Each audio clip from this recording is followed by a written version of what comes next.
In this presentation, I will be talking on whether states should talk to terrorists or not, and while presenting, I will be examining through the solution process that is trying to be done in Turkey in 2009 and 2013 to 2015. The main reason for the beginning of the process are the possibility that the AKP government will not be able to gain the majority that will form the government with the loss of votes AKP has experienced over the years. AKP votes in general elections over the years are like that. In 2002, when they became in the power for the first time, they get 34.2% with 363 seats. In order to get the majority, they need to get 276 seats out of 550 seats. In 2007, they get 46.6% while getting 341 seats. And in 2011, they get the highest vote there in history, as getting 49.8% with 327 seats. And in June 2015, they're voted lowered to 40.9% while getting 258 seats, not enough for majority. Also, we need to look at the ideological stances of the Turkish parties and the attitudes in both parties in opposition and in power AKP. So AKP is a conservative religious but has a liberal leaning party, let's say until 2013, but arguably people say it's until 2016. MHP is an ultra-nationalist identity party. CHP is a nationalist and social democratic party, and DTP or BDP is a Kurdish nationalist minority party. CHP and MHP have attitudes that do not believe and reject the Kurdish problem.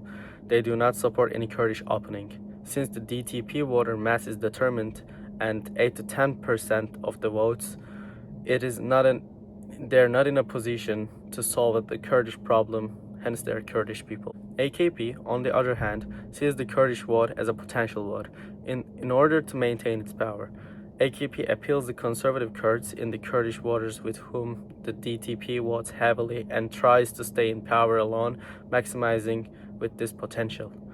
If the DTP fails to pass the 10% election threshold, AKP wins almost all the seats in the region where the Kurds are concentrated. In other words, Erdogan and his party AKP care a lot about the support of Kurdish voters and know the value of the votes to be received from the Kurds to obtain the majority. Due to the suitability of all this political ground, the AKP wants to spread its dominance in other regions of the country to the places where the Kurds mostly live, like in Eastern Anatolia and Southeastern Anatolia. Once we look all to that, it's quite logical for AKP government to open up to the Kurds as both politically and strategically. So what's the main problem? Why AKP and Turkish state should develop a solution with Kurds?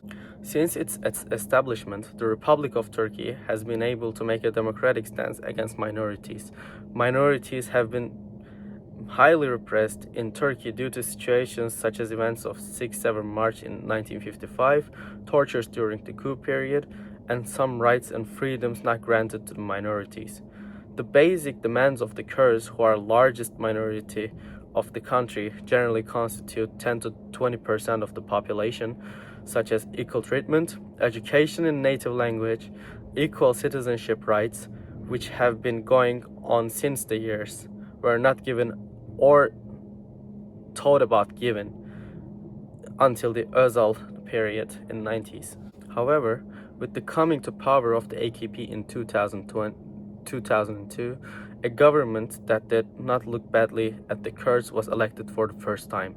The AKP, which does not have a nationalist point of view due to its conservative and religious-based identities, has had a positive approach to Kurds with perspective of they are also Muslims for years. For all these reasons, for the first time in history, the idea of Kurdish opening or solution for Kurdish problem has begun to be discussed seriously. Although the signals of this process started to come in 2009, we can say that the real beginning is in 2013. In 2009, the President Gül openly said for the first time the Kurdish problem is Turkey's biggest problem, and there's a historical opportunity ahead of Turkey. In the same period, Prime Minister Erdogan made warm statements on the subject. In addition, the PKK Kurdish independence terrorist organization, which has carried out numerous terrorist acts in Turkey under the leadership of Abdullah Öcalan has also started to make some statements about ceasefire. Murat Karayılan, the number 2 of the organization, said, "We don't want bloodshed anymore because we will come to the same point in years. PKK cannot be ended with military methods. It was tried for 25 years, but it did not happen. Let's start with dialogue, not with guns," he said. This whole image caused some rumors. It was claimed that the MIT, the intelligence agency of Turkish state, met the PKK elites in Oslo, Norway, and process led by Hakan Fidan, chairman of MIT. Although the situation is not explained in official language, the allegations were quite strong. However, Erdogan always preferred to choose the political wing as an interlocutor in the DTP-PKK-Öcalan triangle. Other ways may have a negative impact on Anatolian conservative Turkish waters. Erdogan insisted on DTP to distance itself from terrorism. Against this, Demirtas, deputy chairman of DTP, said, "If you want a solution, you have to meet with us or Öcalan or PKK." Although no common ground could be found in this period, AKP-DTP negotiations continued. However, the PKK continues to take advantage on situation and turn this warm attitude of the state into a political show, and thus prevented the opening of relationship with DTP. The DTP could not break away from Öcalan and PKK, and this made them a part of the terror. In the following times, DTP was closed for the same reason, and HDP, which has a different structure this time, was established instead as a new Kurdish party. HDP, under the leadership of Selahattin Demirtas, meant an alternative path for Kurdish. It was a structure separated from PKK this time. It was established by Kurdish deputies who entered the parliament independently in 2012. In 2013, the real solution process began. AKP's low performance in the polls and the possibility of not being able to get the majority of power alone began to push them to seek a coalition.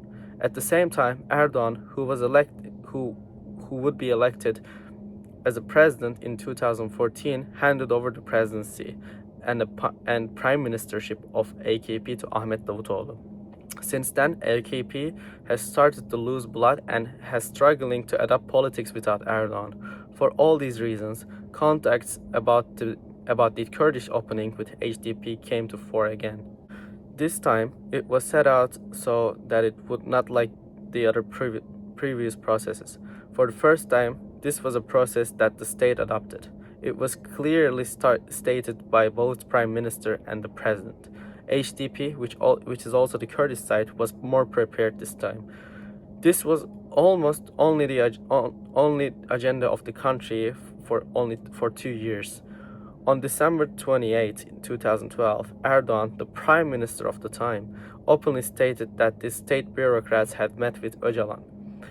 Both by the state and by the AKP-HDP, the delegations were going to talks in İmralı Island, where Öcalan was imprisoned. Thus, the process began. Öcalan's letter read in the squares. Öcalan's call to withdraw from Turkey was an important step towards creating a democratic and unarmed ground. In addition, a delegation of wise people formed, and this delegation was traveling around Turkey and explaining the process to the people. At the same time, the parliament intervened. A special commission was established for the solution process. Now the parties were officially at the table and negotiations had begun. The process did not go as requested. Developments in the region, Gezi Park events in Turkey, and increasing ISIS threat in northern Iraq and northern Syria, etc., negatively affected the process. While HDP leader Selahattin Demirtas defended Gezi Park events, the uncertain attitude towards ISIS from Turkey distanced both sides from each other. The tone of the talks had changed and the disagreements had arisen. AKP and state do not want to compromise on the trump cards they have, while HDP side found this attitude of the AKP were destructive. Increasingly intensified talks began to cause fights between AKP and HDP. The CHP, the main opposition party, which was executed through the process, criticized the execution of the process and argued that the talks should be held in the parliament in front of the public, while MHP completely rejected the process. Selahattin Demirtaş's statement to Erdogan that "we will not make you president" was very effective and made impossible AKP-HDP coalition in general elections to be held in 2015. The process was over after these disputes. It had been rushed from both sides and all developments sidelined suddenly.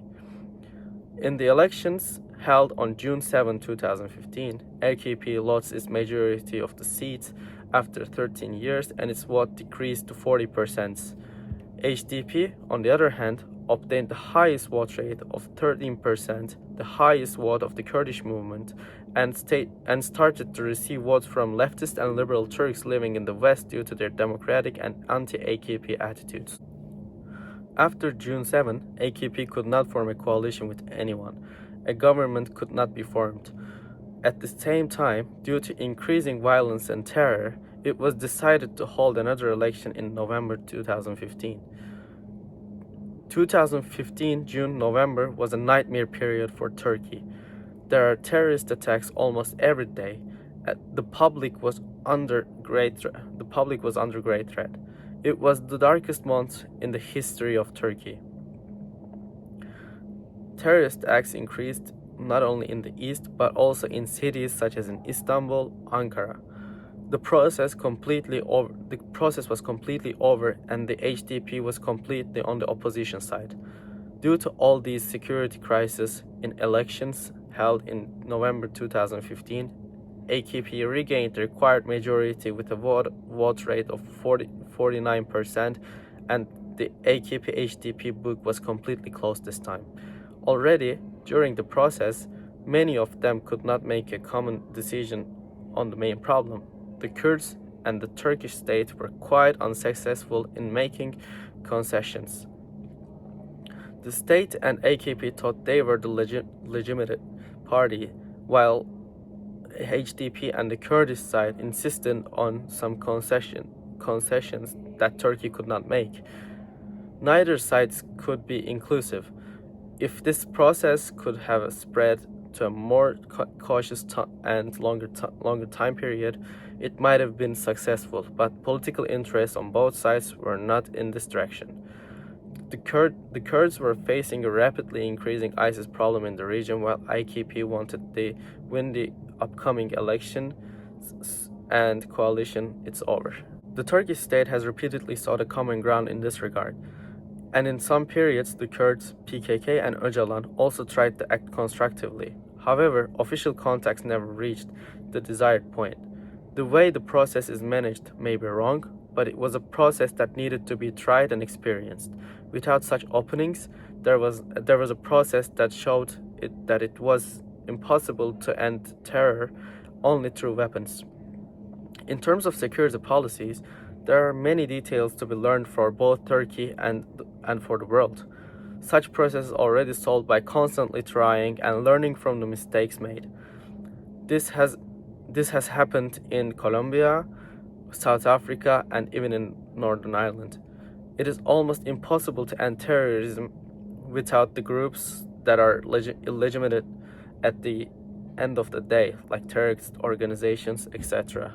Without taking advocacy and mutual concessions, this process in Turkey is a good example of this. So my answer to this question is, even if states don't want to talk to terrorists, they talk at the end of the day and the solution passes through here. Currently, a similar process is underway in Turkey. The AKP-MHP government started to directly address Öcalan. In fact, suggestions such as the right of hope for Öcalan from MHP, which is at the opposite end of the political spectrum, and after the right of hope for Öcalan to become and to be elected in the parliament and had the current Kurdish party group, were put forward.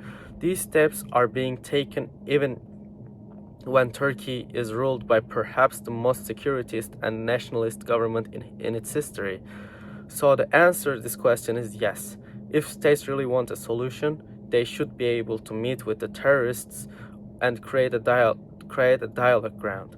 Otherwise, the many problems will continue for years and will continue to shed blood for years, just like in Turkey.